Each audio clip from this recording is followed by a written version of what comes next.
Bienvenue à tous dans cet épisode de La Lettre Pro, le podcast Intelligence Artificielle, votre rendez-vous quotidien avec l'actualité professionnelle de la radio et du podcast, automatisé par l'intelligence artificielle à partir de nos articles quotidiens.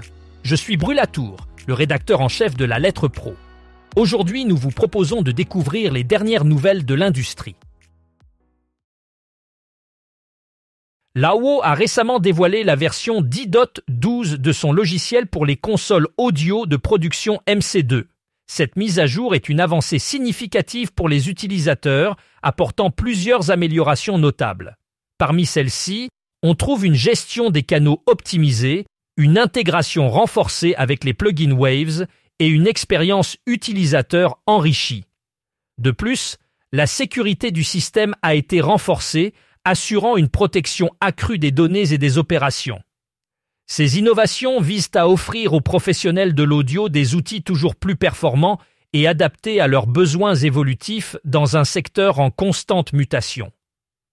Cette mise à jour témoigne de l'engagement de Laowa à rester à la pointe de la technologie audio. Le sondage Automne 2024 de Numéris a révélé des performances remarquables pour Ici Première et Ici Musique dans la grande région de Montréal. Ces deux chaînes montrent une forte présence sur le marché radiophonique francophone en se plaçant en tête des classements pour plusieurs de leurs émissions. La durée d'écoute élevée témoigne de l'engagement des auditeurs, confirmant leur rôle essentiel dans le paysage médiatique local. Cette performance solide souligne l'importance de ces stations dans le maintien d'une offre radiophonique de qualité et adaptée aux attentes du public québécois. Grâce à leur programmation diversifiée et à des contenus pertinents, Ici Première et Ici Musique continuent d'attirer et de fidéliser un large auditoire, renforçant ainsi leur position de leader sur le marché. Le groupe 1981, reconnu comme le leader des radios indépendantes en France, renforce son engagement envers la technologie DAB, plus en obtenant 18 nouvelles fréquences pour ses stations. Ces nouveaux canaux permettront à 8FM, Blackbox, Ado, OIFM, Forum et Vibration d'élargir leur couverture à 12 départements supplémentaires. Ainsi, le groupe multiplie par 5 le bassin de population couvert par ces radios en DAB, plus par rapport à ses fréquences FM traditionnelles pour l'année 2024. Actuellement, plus de 70% des Français ont accès à des radios diffusées en DAB+, ce qui représente une avancée stratégique majeure. Jean-Éric Valli, président du groupe 1981, souligne que le DAB+ transforme la manière dont les Français écoutent la radio grâce à une qualité sonore supérieure, une écoute gratuite et une diffusion plus stable et économe en énergie. Cette expansion reflète la volonté du groupe d'innover et de répondre aux attentes des auditeurs. Kelly Parker a été nommé directeur du développement produit chez Wheatstone Corporation, une nomination qui prend effet immédiatement. Avant d'occuper ce poste, Kelly était vice-président des opérations techniques pour Townsquare Media, où il supervisait les opérations techniques de 349 stations de radio sur 74 marchés.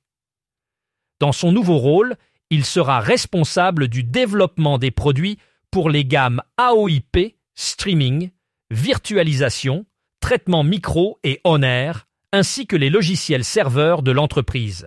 Gary Snow, le président directeur général de Wheatstone, a déclaré que Kelly possède une perspective unique acquise grâce à son expérience directe en tant que développeur et utilisateur de leur technologie, ce qui sera crucial dans cette période de transformation pour la diffusion. Kelly a joué un rôle clé dans le développement du réseau audio WheatNet IP et a dirigé le développement de la console LXU, la première console AOIP reconfigurable. RFI et France 24 ont lancé la 9e édition du Challenge App Afrique, un concours qui vise à intégrer les nouvelles technologies dans le secteur de l'eau en Afrique francophone. Ouvert à tous les Africains et Africaines ainsi qu'aux jeunes entreprises du continent, ce concours récompense les innovations numériques qui favorisent l'accès à l'eau et à l'assainissement, ainsi que la conservation des mers et océans. Le lauréat, sélectionné par un jury d'experts, recevra un financement de 15 000 € pour développer son projet. Le Challenge App Afrique, initié en 2016, encourage les projets qui soutiennent l'intérêt général et les objectifs de développement durable des Nations Unies. Cette initiative est associée à 2 émissions de RFI et France 24, et la finale se déroule chaque année dans un pays d'Afrique francophone.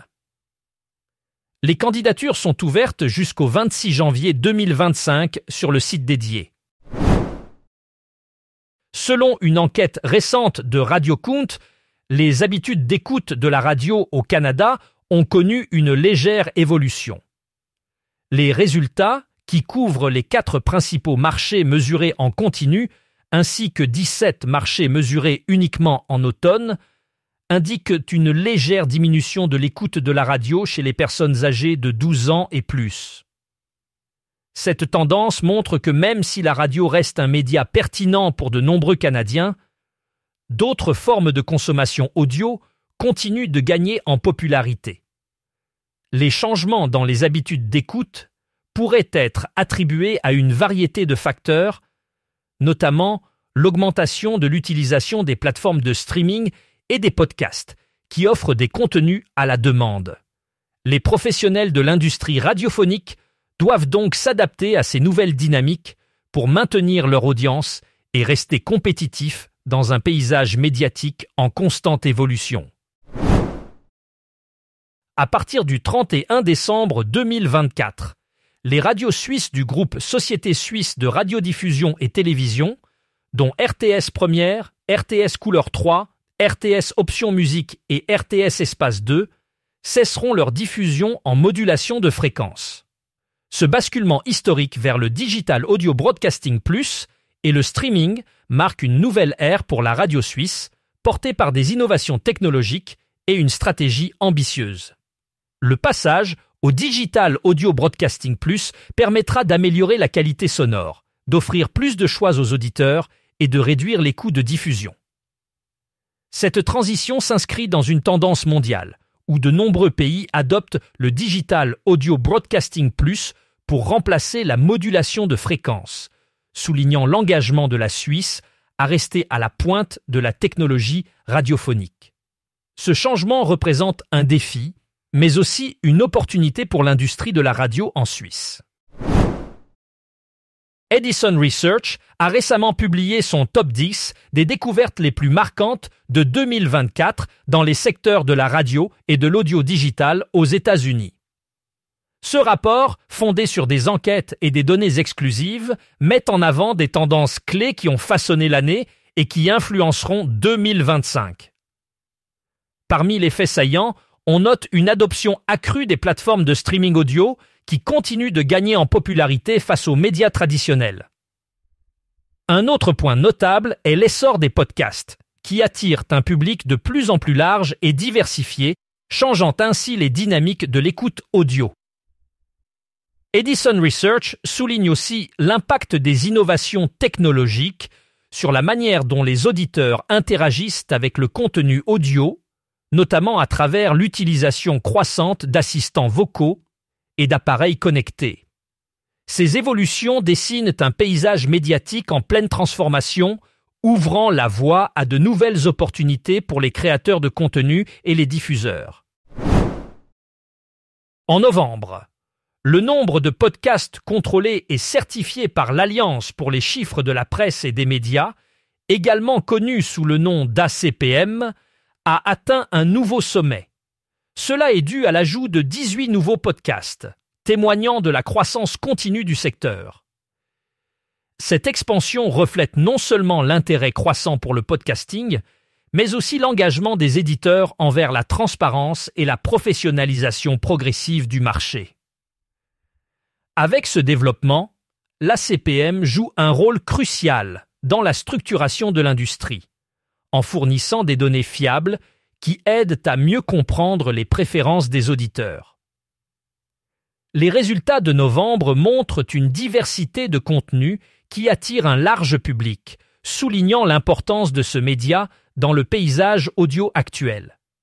Pour plus d'informations sur les podcasts les plus écoutés et les tendances du mois, rendez-vous sur notre site lalettre.pro. C'est tout pour cet épisode de La Lettre Pro, le podcast Intelligence Artificielle. Merci de nous avoir écoutés. Pour rester informé des dernières nouvelles de l'industrie de la radio et du podcast, n'oubliez pas de visiter notre site lalettre.pro. Vous pouvez également vous abonner à notre newsletter quotidienne pour recevoir directement dans votre boîte mail l'actualité la plus récente. À demain pour un nouveau rendez-vous avec l'information professionnelle automatisée par l'intelligence artificielle. Au revoir et prenez soin de vous.